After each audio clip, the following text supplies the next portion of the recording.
Relationships heavily depend on a person's inner contentment. If a person wants more out of life but hasn't matured enough, they won't be happy in relationships. They'll constantly feel dissatisfied. They'll always feel something is missing. They'll look for deep fulfillment at work. Women try to make friends with everyone at work to feel loved and end up being rejected. As a result, they suffer and quit. But the workplace isn't meant for deep emotional fulfillment. If you want love, go to your friends or share time with loved ones at home. It means that workspace is not meant for deep fulfillment. It's meant to meet your life's basic needs. Eventually you grow spiritually and God may give you a job that brings deeper fulfillment in life. That's also possible. But at the level where a person is now, they may not be able to feel that kind of satisfaction yet. Still, it's possible to experience some joy from your work, and for that you need to understand 3 things. First, accept everything as it is. You're not the boss of this henhouse. This job was given to you by God, and you must accept everything that comes with it. All the quirks of your boss and co-workers, accept them all. Second, don't expect too much happiness from it. Don't expect it. You won't get too much joy from your job. It's just meant to help you survive in this world. Third, if you still want to feel happy there, you need to do 2 things. First, do everything exactly as asked. Don't make stuff up or cut corners. Just do what's expected of you and treat others kindly. Second, accept the fact that this is your fate. This is your environment. Respect your superiors, even if they steal, cheat, yell, or mistreat their subordinates. It's okay. You've ended up in this situation. You have 2 options. Either quit and find a new job, or stay, accept the conditions, and respect everyone. Respect everyone around you. If your job involves killing animals, producing tobacco, coffee, or other harmful things, it's better to quit. It's better not to work in such places because it harms your fate as a whole. If the job is normal, like sewing clothes, building roads, constructing houses, making computers, that's needed by people and is totally fine. That's good, meaningful work. God likes it. So there's nothing wrong with such work. It doesn't harm your destiny. What destroys us is desire. If a person doesn't know the formula for growth, they'll be crushed by fate. So what is the formula for growth? Don't believe that just by saving money you'll become happy. Don't believe that taking a mortgage is the key to success. Maybe in some countries taking out a mortgage isn't a big problem. In America, for example, you can take a mortgage and later sell the house. It's not a lifelong burden. It's different from Russia. In Russia, if you take a mortgage, you're tied down for life. If you default, you lose everything. But in America, it's not so tragic.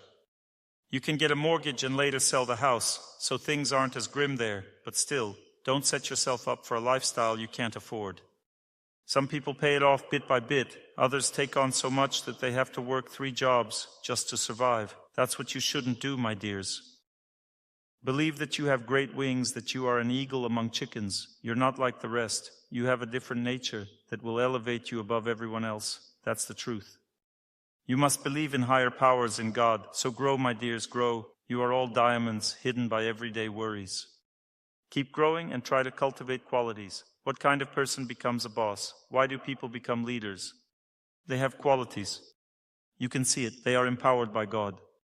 Responsibility, patience with people, the ability to accept that someone might be slow, insight, the ability to tell who can handle a task, who can't, who will deceive you, and who won't.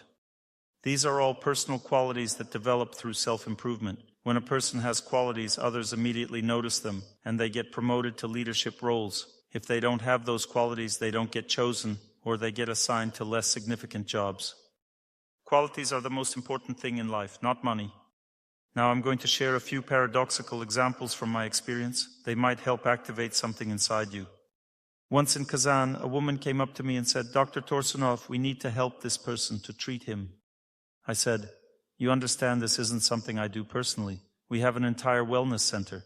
There are many people working there, and they get salaries, so the treatment is not free." She said, "That's not a problem." I asked, "Are you going to pay for him?" She confirmed. I asked, "Do you work? Is your husband supporting you?" "No, my husband left me," she said. "Do you have a job?" She didn't. She had 4 children, the oldest was 5. Her parents didn't help her. And yet she said money was not a problem. 5 people in the family, only 1 could work, but she wasn't working. I was amazed. I didn't know anything about this woman at the time, but later they told me that she's always on the phone. She helps everyone, cares for others, and people constantly bring her food, give her money, and they're always supporting her. She had a huge number of friends, and within just a few days, she raised money for that man's treatment. Your eyes are wide open, right? Why? Because you don't know that there's another way to live, one that's not accessible to the average person. But I've experienced it in my own life. I experienced it because I chose a path of mission. Right after finishing medical school, I sold my room. I had a small room, and I sold it to buy medicinal herbs. I and 9 other people quit their jobs. We went to a resort area together to help people. There on the resort grounds, a very influential administrator made space for me to help others. People from a nearby automobile factory came on vouchers. We showed them how to live properly.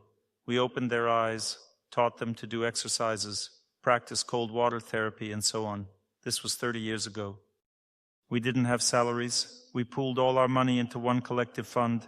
It was enough for food and personal development. That's how we lived, one day at a time. We weren't thinking about making money. And during that time, God was so pleased with our way of life that He gave us spiritual knowledge. That's when I found my faith, my fellow companions, my friends who walked this path with me. We never had money problems. We always had enough for everything we needed in life. I lived right in a holy place in India, and the Lord allowed it. I treated people there, about 800 pilgrims, free of charge, just like that. And to earn money, I went to Togliatti.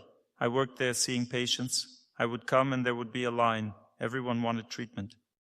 In 3 months, I earned enough to live in India for 8 months. We lived in a hotel and treated people for free. That's how I lived. I didn't think about money. I always had enough for everything. The Lord took care of me. He gave me the opportunity. That's called a mission. At 28 years old, I received my life mission, to serve people, to care for them, to heal them, to give them knowledge. By the time I was 34, I had already become a well-known person, literally just a few years later. Why am I telling you all this? I want to explain that each of you also has the opportunity to step beyond the desire to secure yourself in this life. Desire can destroy a person. You can work yourself to the bone so much that you won't be able to see the light of day anymore. And here in America, that's especially easy to do. Grow. Learn to see a spark of God in every person you meet. Business relationships mean doing your duty. Try to understand that all people are good on the inside, even if they behave poorly. And then you'll gradually find success at work. People will respect you. This kind attitude toward others must be combined with inner strength. That's called dignity. What is feminine beauty? Why is a woman beautiful? Have you ever thought about that? Ladies got nervous. They didn't understand the question. Let me explain it to you. Only a woman who feels the divine feminine nature within herself can be truly beautiful. That feeling is essential. If a woman doesn't feel that divine feminine nature inside, she cannot be beautiful. When a man feels the divine masculine nature within himself, he is also beautiful, because only a person who respects themselves can be beautiful. How can you combine kindness toward others with self-respect? That's the hardest part, because when you start treating others kindly, they begin to use you and your self-esteem drops. You begin to feel weaker than them, like you can't stand up to their negative influence. On the other hand, if someone has too much self-respect, they tend to look down on others.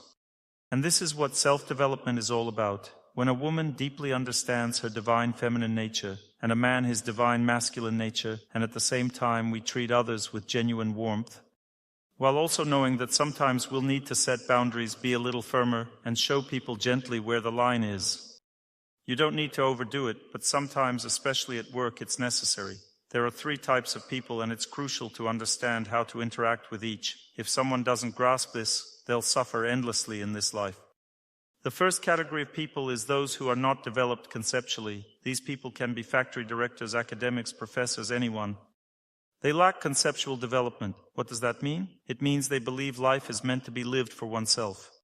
They believe that everyone else exists to serve them, that others should be molded to fit their needs and be used. This is a mindset rooted in ignorance. You need to keep your distance from such people.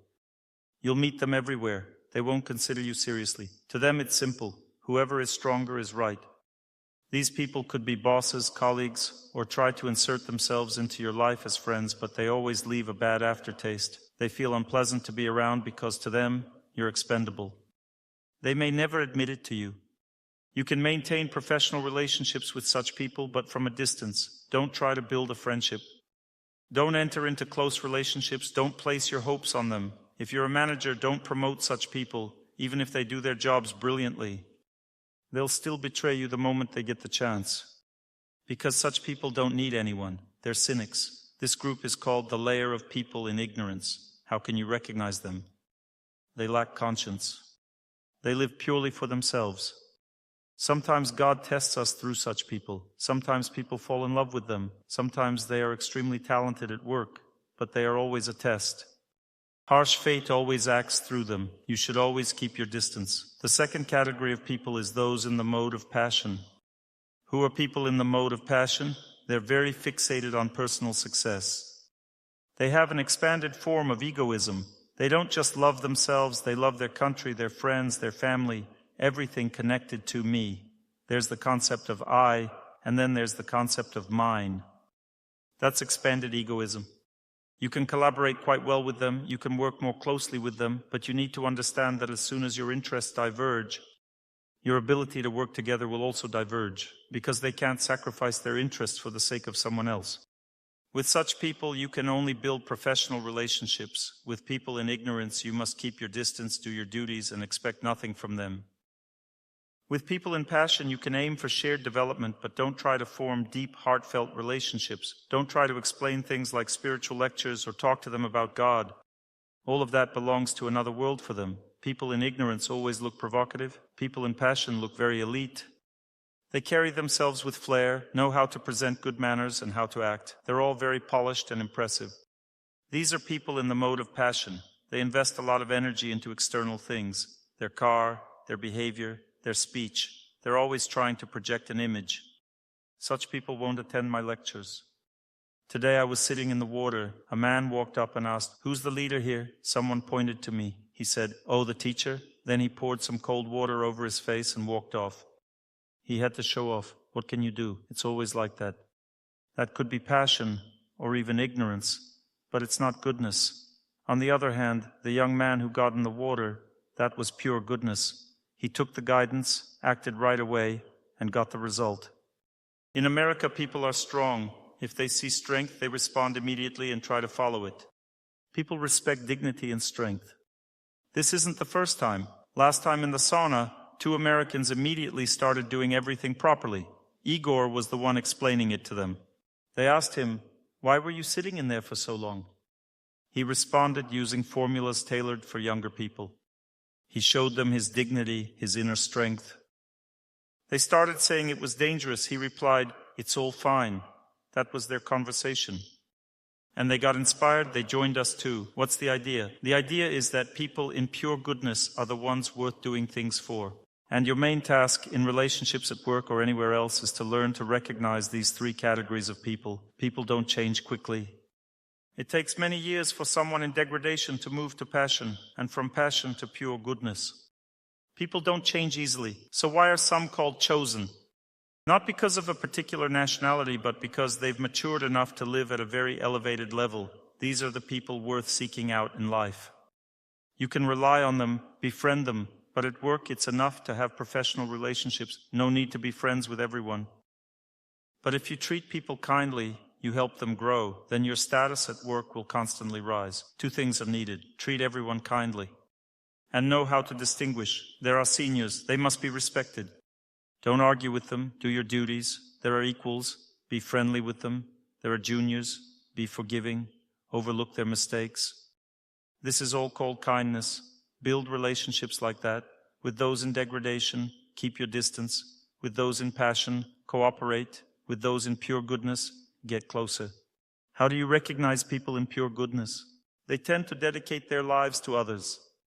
And always, everywhere at work, they seem like black sheep. They're always the ones everyone dumps responsibility on. People mock them. But there are developed people in pure goodness and undeveloped ones. The undeveloped ones always get offended. They help everyone, but when they're misunderstood, they take it personally. But developed ones have strong, steady dignity. They don't worry if someone doesn't understand them. They just accept it. Doesn't get it? So be it.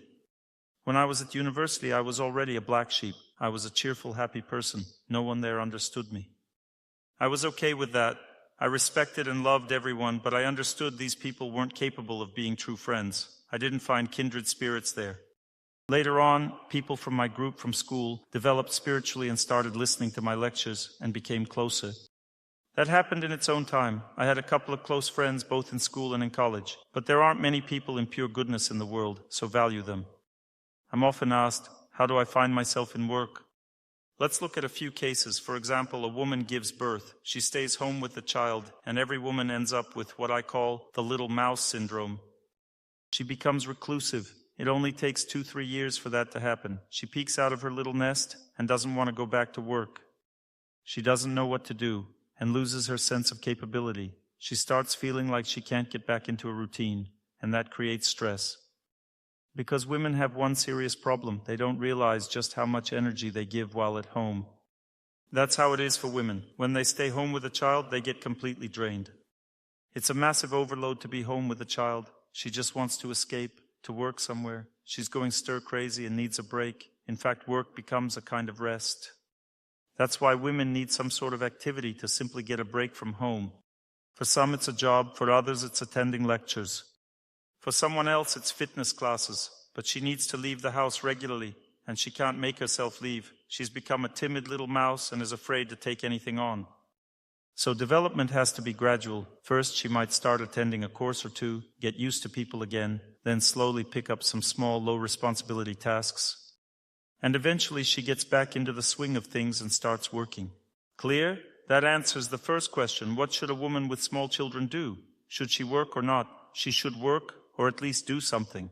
Because if she only stays home, her family will eventually fall apart. Why? Because she'll be exhausted and start melting her husband's brain.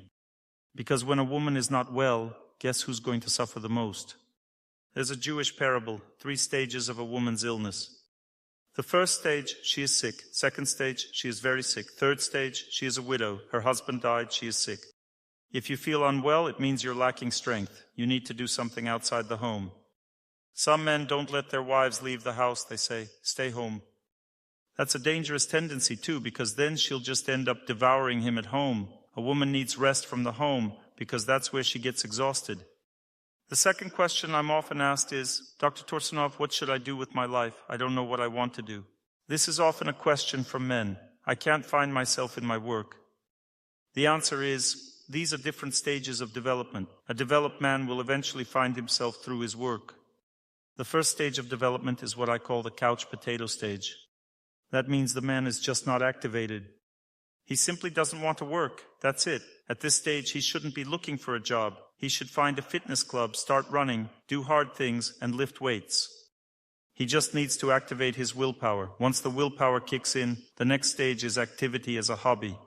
The person enjoys doing something, but no one else likes how he does it. For example, someone is hired as a manager. He enjoys holding meetings, motivating people, but doesn't like checking if tasks were completed. He doesn't like writing schedules, doesn't like tracking progress. He only likes meetings, and that's all he does. Management says, listen, we hired you. You have responsibilities. Why are you only doing half of them? He says, let's hire another manager who'll do the rest, and I'll keep doing this. That's the hobby stage. When someone is in the hobby stage, they just need to stay in one place and keep working until they develop a love for the work itself. I just enjoy working, not sitting at home. When a person reaches the point where they actually enjoy working, only then do they start looking for a job. It happens naturally, automatically. If someone enjoys music, they'll find which instrument to play. In the same way, if a person likes work itself, they'll eventually find what exactly they want to do. First, you need to start loving to work, be useful to others, and then you'll find your path. The same applies to women, but women have what I call the little mouse syndrome after childbirth, and that has to be overcome. When it comes to male and female natures, they differ significantly in terms of work. Let me explain these differences. The thinking patterns of men and women are fundamentally different. A woman's thinking is rooted in faith, purity, and acceptance. It's foundational by nature. A woman absorbs knowledge, organizes it clearly, remembers it, and then follows it. But a man has to test everything. Men need to experience knowledge for themselves. They can't just absorb it and follow it. They need to verify it, observe it, and experiment with it. How do women listen to lectures? They absorb everything. Everything they previously knew gets erased. They come home and their new life begins. It's a deep, fundamental assimilation of the material. They immediately absorb it and begin applying it. And then women teach it to their children. They faithfully follow the knowledge. A woman faithfully follows knowledge. How does a man develop? How does he listen to lectures? He thinks, I agree with this, I don't agree with that. This part is right, that part's wrong. I'll look into this one further. Men and women perceive the world differently. So who is a developed woman? A developed woman is someone who has deeply internalized knowledge, believes in it, and follows it precisely, step by step. She has knowledge that she lives by. That's a developed woman. A developed man is someone who tests the knowledge for himself, is not afraid to put it into practice, and gains understanding through personal experience. Where does a woman typically operate? In a tested, secure zone where everything is already understood. Where does a man operate? In uncharted territory. He needs to go into the unknown, test himself, take risks. Take, for example, first grade. The girls are straight-A students, the boys are failing. Because the girls were told what to do, and they did it. But the boys don't get it yet. They haven't developed, they haven't tested things for themselves. So from grade 1 through 5, they don't really understand the subjects. By 10th grade, some girls are now failing while the boys become top students. Why? Because now the boys have figured it out. They've gained experience. They can even win academic competitions. Girls and women are excellent at mastering proven knowledge. When it's explained and laid out for them, they understand it and know the school curriculum thoroughly. But a man, once he starts learning, may go beyond the school program because he ventures forward, experiments, explores new territory. Completely different ways of perceiving the world. That's why women often get very upset with their husbands when they have blank spots. A woman approaches everything fundamentally and has a clear idea of how things should be. Clear and structured. But a man has areas he's worked out well and other areas that are still a blank slate because he needs to figure them out for himself. A woman doesn't need to figure it out. She hears it from someone wiser, absorbs it, and starts living by it. That's it. But a man needs to process it, to pass it through himself. Do you understand the difference? That's why some types of work are better suited for a woman's nature. Work where everything is clearly defined, like accounting. Everything is precise and structured. Men's work, on the other hand, involves creating something new, inventing, developing, and moving things forward. There are activities that require love, such as answering phone calls. That's considered women's work. And there are activities that require strength, like working in the police, for example. Let's discuss this a little. What difficulties are you facing in relationships within your team at work? I've worked in traditional medicine all my life. 2 years ago, I decided to learn Chinese medicine. It's been very hard for me. I enjoy it.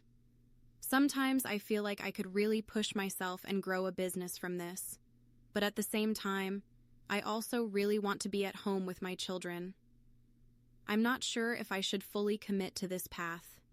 My dears, it's better to ask questions related to the lecture topic because this is more of a personal question. But since you asked, yes, you should continue. As I've explained earlier, a woman can engage in any kind of activity. You've chosen a new direction, Chinese medicine. You are a woman. That means you need solid foundational knowledge. You need to understand this medicine thoroughly so you can feel confident. Right now you're afraid of the new and unfamiliar. In this work, you constantly need to learn new techniques, especially in areas like acupuncture. It's not easy. It requires time and practice. Women tend to be cautious. They hesitate to experiment on people. They prefer to check everything first. That's why you are full of doubts. You have many of them. But if you stay on this path, little by little, this field of medicine will open up to you, and it'll get easier. You simply need to dedicate more time to study. A woman tends to act according to instructions, according to clear rules. Once she understands everything thoroughly, things become easier for her. You're moving gradually in the direction of independent work. When the right time is right, you'll be able to start something of your own. It will happen naturally. Now I'd like to ask, please let's have questions related to the lecture topic about relationships. Your question, please. When a person tries to live in a state of goodness, whether at work or with close family members like children or other relatives, or in an office environment, they start to stand out. How can one behave properly without becoming an obvious outsider and still carry and share that goodness? That's a very good question. You've received new knowledge. For you, it's both nectar and poison at once, because this knowledge separates you from others. You can no longer be like everyone else. On the one hand, this knowledge enlightens you. It brings light and joy. On the other hand, it also makes life more difficult. What does knowledge do to a person? It gives you a new perspective on life, on the world. Once you've received knowledge, you begin to look at your colleagues and realize they are different. You've changed. They start to lag behind you. Their goals and interests in life differ from yours, less elevated perhaps. But there's shallow knowledge, and then there's deep knowledge. Tell me, do you feel I separate myself from you? Do you find it difficult to be with me? No. Do you feel that I know more than you? If you really felt that way, you would have walked away by now, wouldn't you? I don't place myself above anyone. I speak with you simply and directly, as equals. Here's what you need to understand. Real deep knowledge doesn't create distance. Was Jesus Christ separated from people? And what about the Pharisees? Were they separated from people? They were, because their knowledge wasn't deep. That's the key difference. Deep knowledge breeds humility and kindness. Let me give you an example. When I first became a vegetarian, I was disgusted by everyone who ate meat. It was unpleasant even to sit next to them. I used to feel disgusted by those who smoked or drank, but over time, as I matured, I learned to relate to all people normally, regardless of what they ate, smoked, or drank. I no longer saw them as somehow beneath me. It wasn't because I became a soft vegetarian, it was because I learned how to accept people as they are. I once gave a lecture in a cafe where people were smoking and drinking. I spoke about how to live correctly. They listened, smiled, and made jokes. They liked the lecture.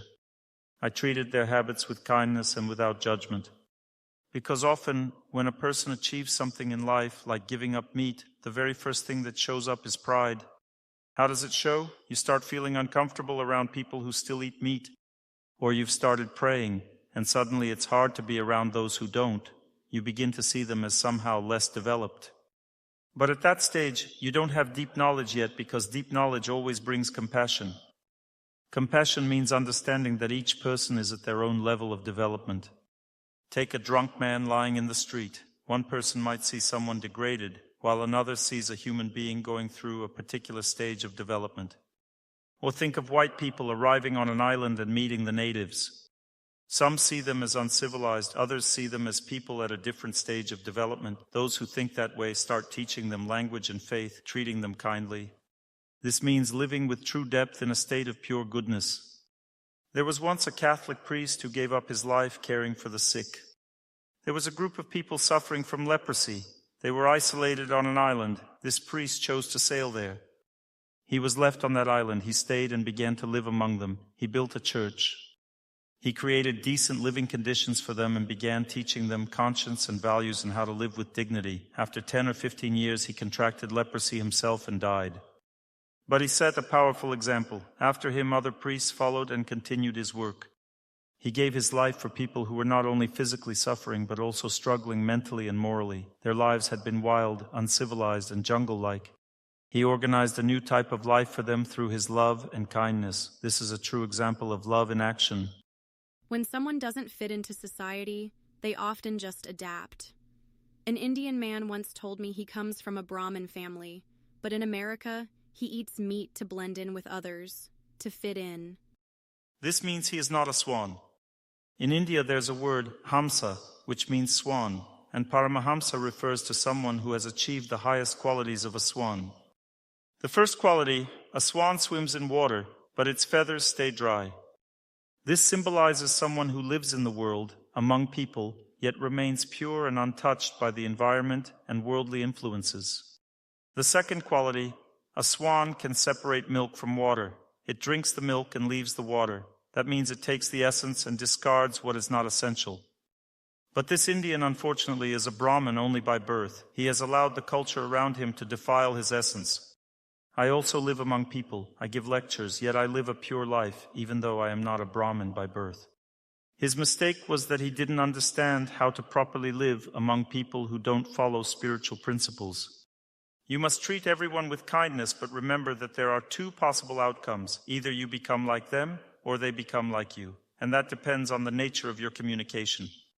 You should build close relationships only with good people, people of integrity. With others, you shouldn't get too close. Otherwise, you adopt their qualities, and these qualities will influence you. Start watching a movie with low values, and you absorb those qualities. You may think you just watched a film and moved on, but no, this power enters your consciousness. So instead, watch movies about holy people, great souls, and saints. There are many different spiritual films, more than you could ever see in a lifetime. Watch those, don't waste your time on nonsense. Learn to live like a swan, absorbing only pure and good qualities and only from good people. You've listened to this lecture today. Your life will start to improve significantly. You've been with me, jogged together, sat in the sauna, went to the steam room, gained deep experience on how to live properly. Immerse yourself in this. It's deeply important to attend festivals and retreats. These are powerful resets. We'll soon have a festival where we'll spend 4 days together in nature. It's a retreat with blessed food and uplifting company. Allow yourself this kind of renewal. You go, reset yourself, and gain spiritual experience. With ordinary people, just be kind. You may ask, what is the difference between kindness and naivety? Why let others' negativity or confusion seep into you? Here's a situation. I was hurt recently. I understand that the person was in a bad mood. I just happened to be nearby and got caught in the crossfire. How do I know where the line is between naivety and kindness? That's a very good question. Let's look at it together. Every person must learn to separate two things very clearly. One thing is attitude, and the other is behavior. Remember, your attitude should always be kind toward everyone. But behavior, what you actually do, depends on your role and responsibilities. For example, if you're a police officer, you must enforce the law and punish criminals. But at the same time, your inner attitude should be kind and compassionate. Take the situation if that woman had come to us with kindness and said, "My dears, please don't make noise." We're not allowed to have so many people sitting in ice water. Had she done everything kindly, there would have been a different result. But she hadn't. She approached us aggressively, like a snake hissing. Duties are duties. They need to be fulfilled. How the joke goes, the doctor said to the morgue, so to the morgue. Do you know this joke? A patient asks, "Why are you carrying me feet first? I'm still alive." The nurses respond, "We haven't arrived yet. Can we go to intensive care instead?" Nope, the doctor said morgue, so to the morgue. I'm joking with you a bit, of course. But seriously, have kindness in your heart toward everyone and fulfill your duties. Some people need to be punished, others need to be encouraged. You must figure this out and fulfill your duties accordingly. If it's not your duty to correct someone, then don't. If it's your child, you may discipline them. If it's someone else's child, it's not your duty to discipline them. Just be kind to them. Now let me change the subject slightly. I want to tell you something about viral infections. Let's talk about this, shall we? First and foremost, as I have said before, don't eat heavily at night. That alone causes 90% of viral illnesses. Second, there are powerful prevention methods you can use that are very effective. I'll tell you about one method right now. Camelina oil. I'm not sure if camelina oil is available in America. Camelina is a plant. There is mustard, there is rapeseed, and there is camelina. Mustard is a small plant. The same mustard, when it grows larger, becomes rapeseed. And when it grows even taller, up to a meter, it becomes camelina. So camelina is essentially a larger version of mustard. If you can find camelina oil, it is the best option because it has a broad-spectrum antiviral effect. But if you can't find it, it's okay. We'll manage without it. There are always other ways to support your health. If you find camelina oil, you can use it to create a remedy that's highly effective for treating viral infections. Even if someone falls ill, they will recover very quickly. And if you use this recipe regularly, you likely won't get sick at all. Here's the formula. Take 10 parts of camelina oil. That could be 10 grams or 10 spoons. The measurement scale is up to you. Then add 2 parts turmeric oil. You can easily buy that. These are not essential oils, mind you, just regular oils. That's important to remember, not essential oils. Next, add 1 part of black cumin oil and half a part of clove oil. If you can't find clove oil, you can skip it, but usually it's available in small quantities. It's sold. This composition will be enough. That's it. That's the mixture. Then you'll need a spray bottle. Buy any spray and pour out the contents. It's better to buy a children's spray because a children's spray releases a fine mist. Just what you need. Pour in the oil mixture. Spray into one nostril, then the other, and also into your mouth. Then go wherever you need to go. This oil will work for 5 to 7 hours. And if a virus gets into your mouth or nose, one of 2 things will happen. Either the virus dies right away, which is less ideal, or it weakens and remains in the body, which is better. Why? because if it weakens rather than dies, your immune system will develop a response to this virus, and you will never get sick again the next time it enters your system. This remedy is safe for children, the elderly, and everyone in between. What I've just given you is the simplified version of the blend we make at Amrita. This is a shortened recipe. To repeat, 10 parts of camelina oil, 2 parts of turmeric oil, 1 part of black cumin oil, and half a part of clove oil. Prepare this recipe and use it regularly. You can also add half a part of eucalyptus oil, again not essential oil if you can find it. Essential oils evaporate quickly and won't have the same effect. You can also add half a part of bay leaf oil. You can also add half a part of neem oil. All these oils have antiviral properties. Let's say you have already fallen ill. Spray this mixture into your mouth and nose 3 to 4 times a day. You can also rub it on your forehead and chest. You will recover very quickly. If you're not sick, just use the spray before going into public spaces. If you get sick, you should also drink tea with turmeric. Use about a 1/4 teaspoon of turmeric per glass of water, add honey and lemon, and drink it several times a day. I drink turmeric every morning on an empty stomach. Yes, that's good, it works. What do you think about badger fat? Do we need it? No, there's no need for badger fat. Let the badger keep its fat. There's also a spice called pipali, or long pepper. This spice is unique because it has a broad-spectrum antiviral effect and helps destroy any unwanted infections in the body. I personally eat pipali every day. I add it to my soups. It's these elongated spices that look like alder catkins. My dears, I hope everything is clear now about viral infections. What I'm giving you is the most straightforward, effective advice. After the pandemic began, I spent 2 years studying this, testing things on myself. Many people came to me for help, and what I've shared with you now is the very best of what I've found. This is solid, dependable guidance. What do you think about visualization? It's really popular. Visualization, let's talk about that. Every person carries a reserve of good deeds in their heart. This reserve of good deeds is what helps protect us from accidents. It prevents tragedies and ensures that our children are doing well. When danger comes, this inner reserve of good deeds is what saves us, but we can also waste it through ignorance.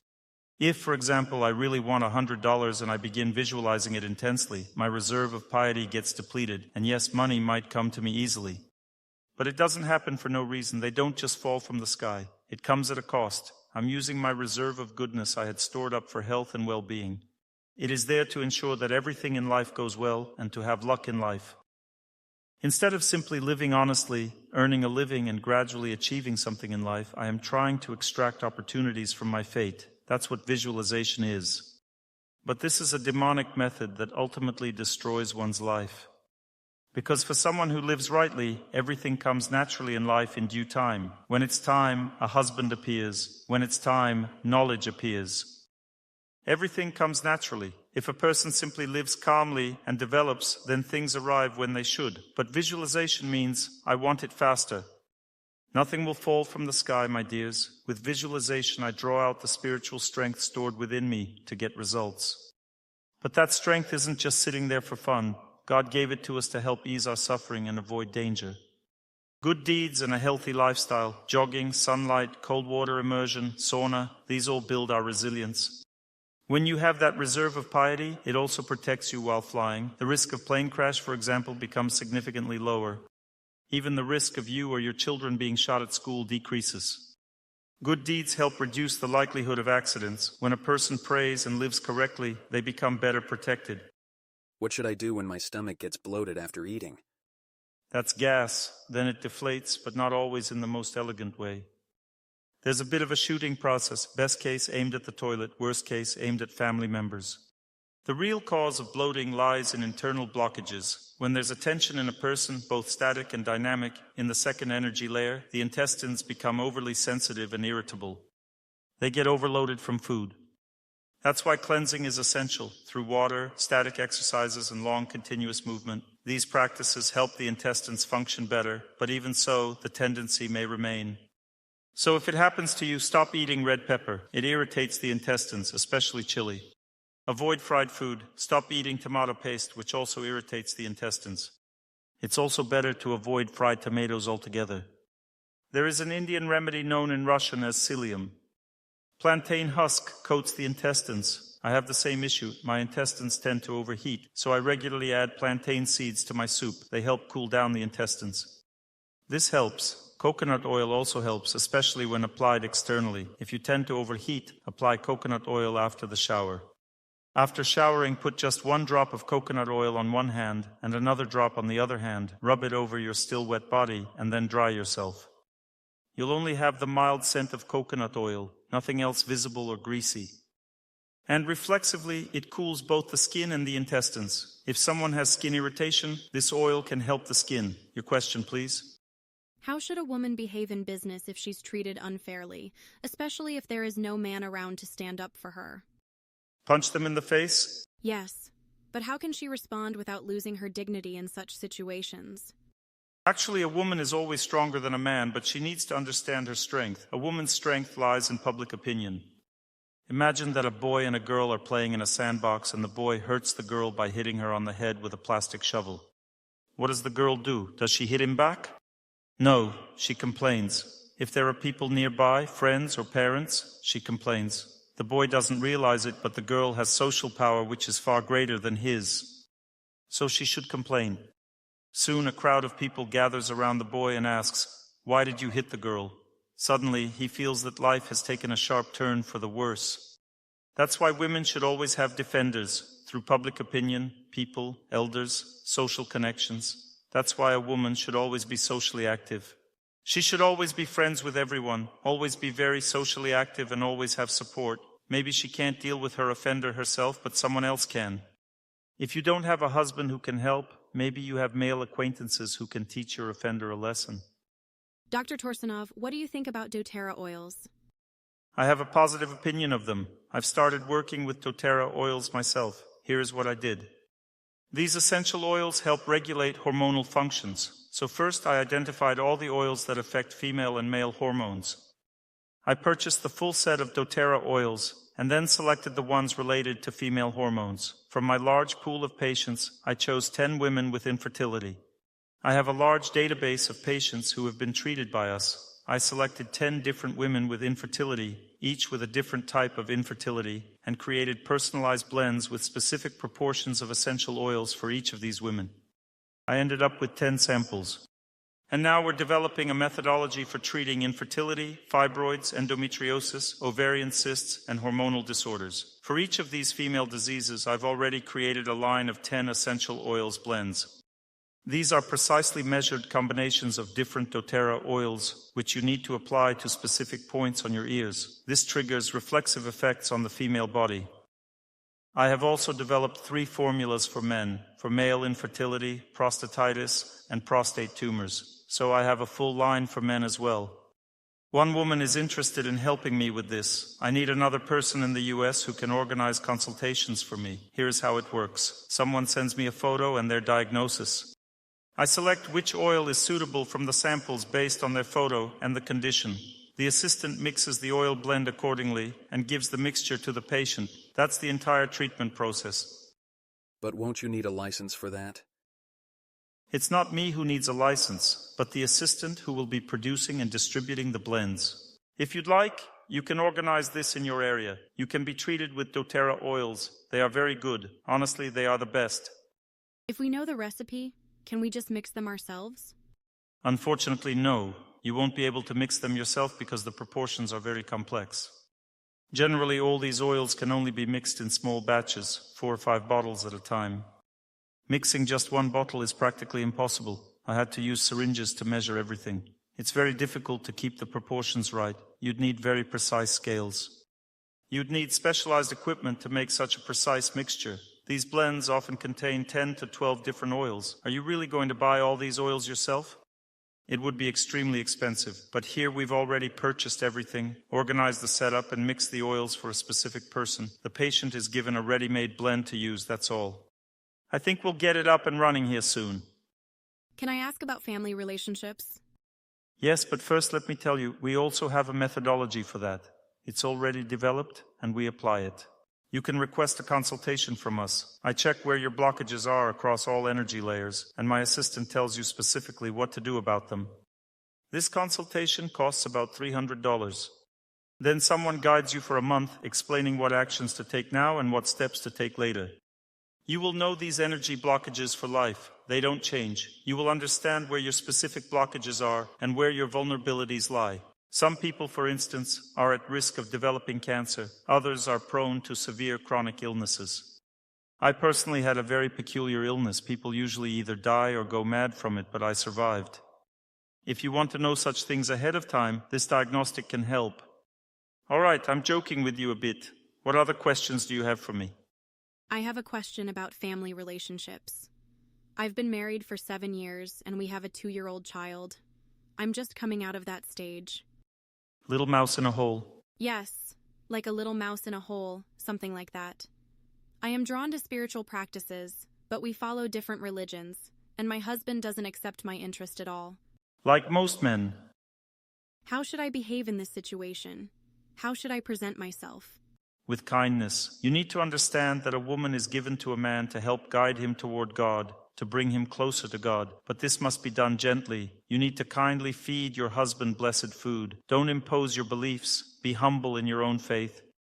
Don't be proud of your faith. Don't try to force it on him. If you are patient, he will gradually move toward faith himself. All men do, but only if you give them space and never pressure them. He's Muslim and deeply religious. That's wonderful. Then you don't need to bring him to faith. He is already there. He has already come to God.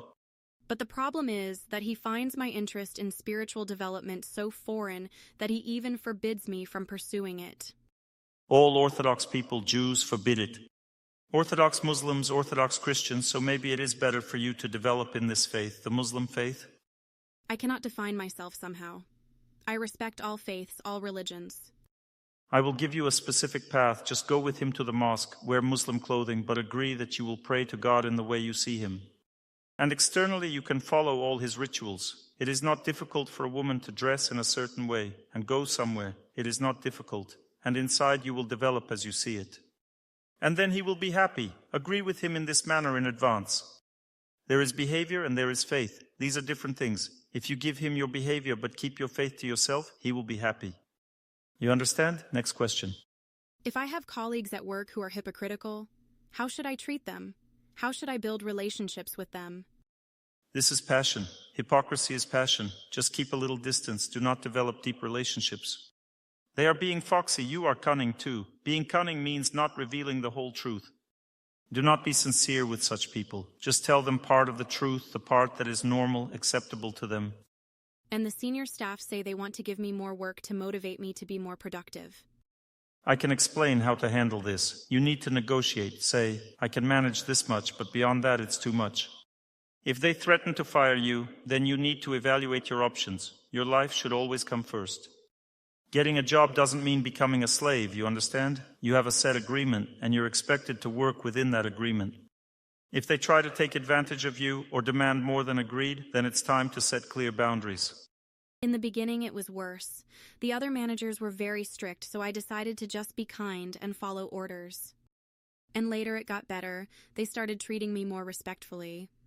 Exactly, that is your path. You have earned their respect, but you also need to assert your rights, kindly but firmly. Cultivate strength, dignity. I can work, but these are my capabilities beyond which I cannot go. My dears, I have told you everything in general in these lectures in different directions. I am giving you the main things, the important ones. I am giving you practical tools for life so that you can navigate in this world. Dr. Torsunov, can we do the bath that we did today? Cold, hot at home? You can do it at home. How? Use a bathtub with cold water. If possible, glaze the bathroom, add a table, and install a steam generator. The steam rises and you lie above it. In your bathroom, lie above the steam, and you will have a hammam. That is how it is at my home. I have a glazed bath area. Slide the glass. The table is already there. Soak in water, then use the steam, lie in the hammam, and finish with a cold bath. Cool, right? If there is no bathroom, I suggest another option. Buy a bathtub. Put it in the room. It is called a jacuzzi. Making a drain is not a problem. Believe me, it is just the work of one plumber. There is a pipe, you connect the pipe, you lead the pipe out, and that is it. You have a bathtub in your room. You fill it, lie in cold water, then you can lie in hot water, then again in cold water. What about under the shower? A shower does not cleanse. If I have nowhere to steam, can I use a warm shower or not? You can, but it will not be as effective. It is not the same. Once people experience both, they understand why. You just need to understand that the water does not necessarily have to be 5 degrees. You will not find such water everywhere. Look, I will say it again. On the website Torsunov.com there is a section Materials. There is a calculation of time for healing practices. Go to the symbol with a person with water, and there you simply determine what water temperature you have and how long you need to stay in it. If it is 20 degrees, for example, now the sea in New York, you need to stand for about 35 minutes. If it is 20 degrees, then you do not need a steam room. Just warm up in the sun, and that is it. And if it is already below 15 degrees, then after that you need to warm up. Because if you stand in ice-cold water for 5 minutes, a person cools down a lot, and you need to warm up afterwards. Does the sun warm?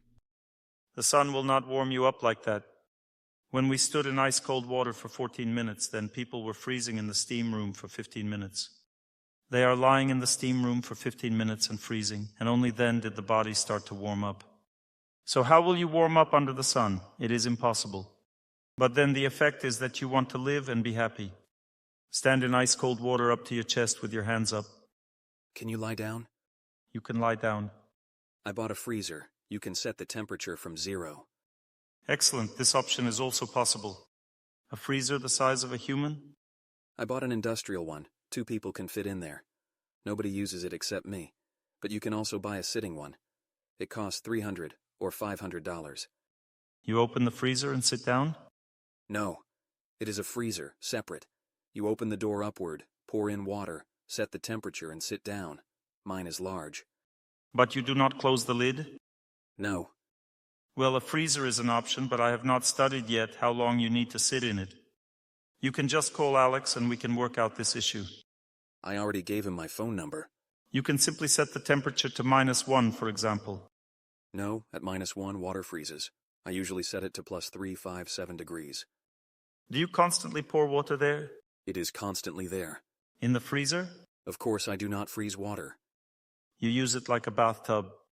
That is right. It is a bathtub.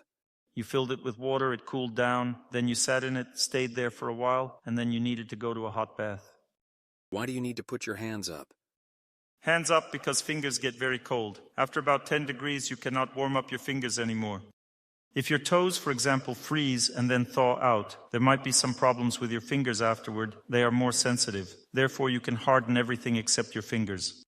If you go into a cold plunge for a second, you can dive with your whole body. But if you are standing, it's better to keep your hands up, otherwise hypothermia occurs. Today someone asked a question. Why is there a feeling of expansion? When we are in cold water, blood vessels constrict. When we get out, the vessels dilate and fill with blood. When we went to the sauna, the process normalized. All vessels became elastic. Everything was normal. You are speaking from the perspective of blood vessels, but there is also energy. If we speak from the energy perspective, after a cold plunge of water, a person's energy moves very strongly. There is a rapid movement of energy. That is why you feel shaky and wobbly. When you enter the sauna, this energy transforms into a different type. Before you had static energy, but here dynamic energy begins to flow. They overlap each other and normalize the balance. When you come out of the steam room and go back into ice-cold water, all your energetic blockages get cleansed and you have a feeling as if you are floating in the air, such a strong lightness. This is the feeling of cleansing the body. Can anyone just go in? What are the benefits of ice-cold water? If you stand in 28-degree water, you need to stand for 70 minutes. You will go crazy. It is very difficult, and you really freeze there. In ice-cold water, a person cannot freeze because ice-cold water has this feature. It constricts the body. You shake for 2 minutes, then suddenly you feel relaxed. It simply constricts the body, and that is all. My experience shows that cleansing in cold water is much more pleasant, faster, and more effective than sitting in 20-degree water for 35 minutes.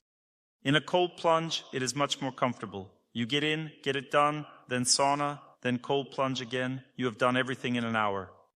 If it is ice-cold water, 1 hour is enough for you to do all the procedures. And how long should you sit in the hot one? About 40 minutes.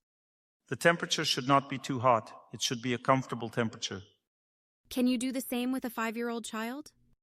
With a 5-year-old child, can you gradually introduce them to this? If a child has autism, this cleansing, cold water, then sauna, then cold water again, can completely cure autism.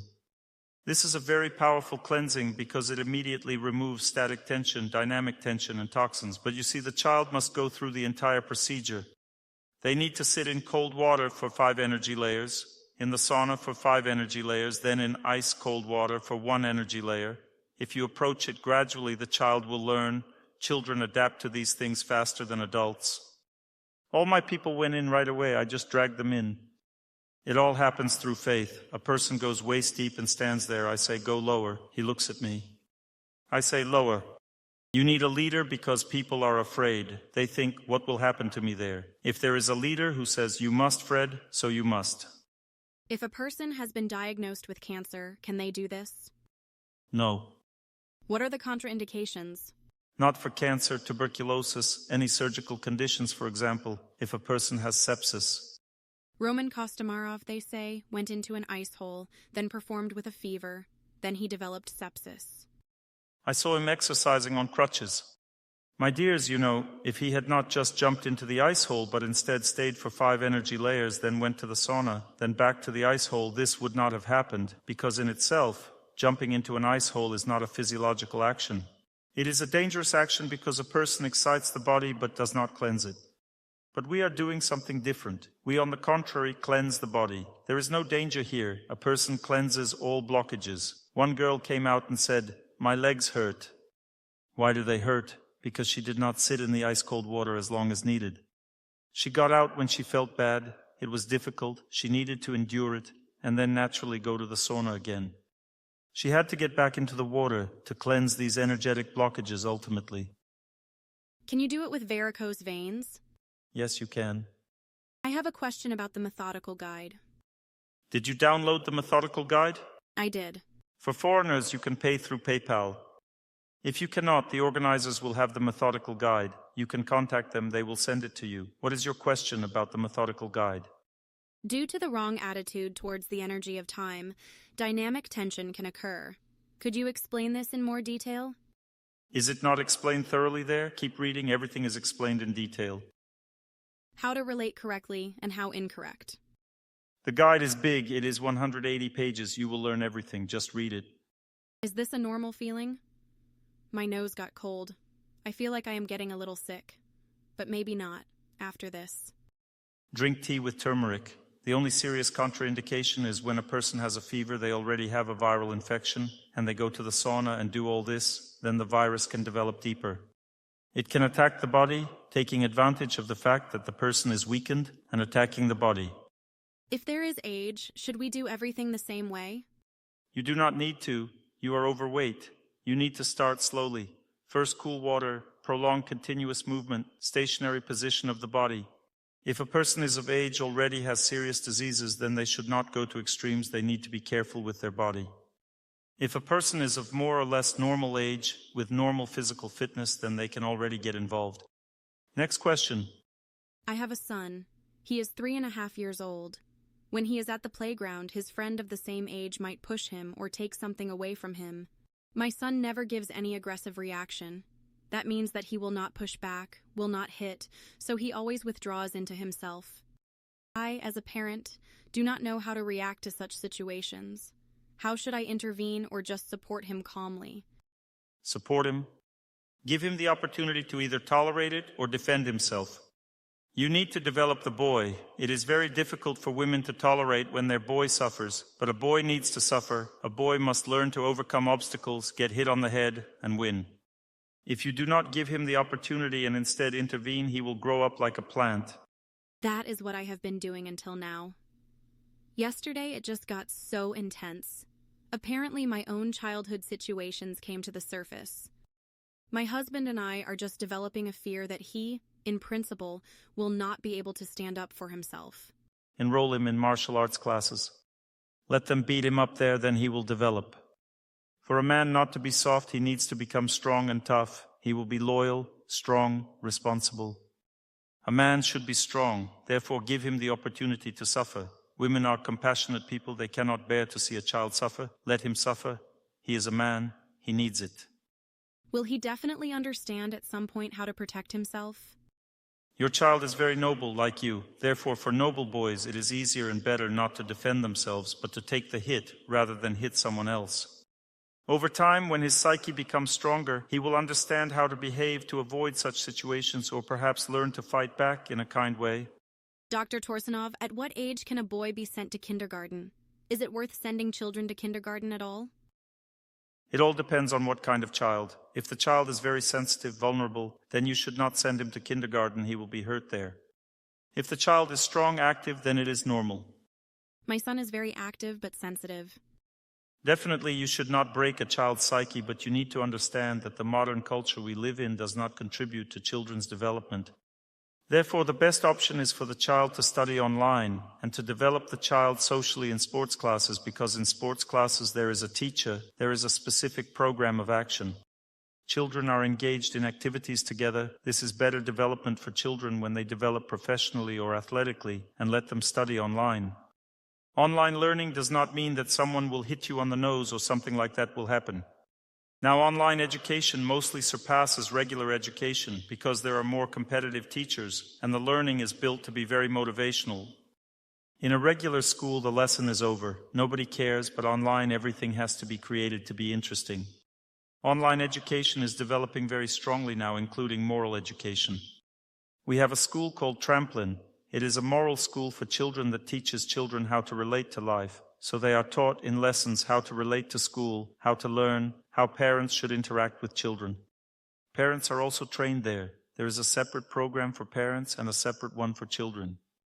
We have such a school. It does not provide a general education program, but provides education for children plus upbringing simultaneously. See how suitable it is for you. I just do not know exactly, but try it. Some things are definitely possible.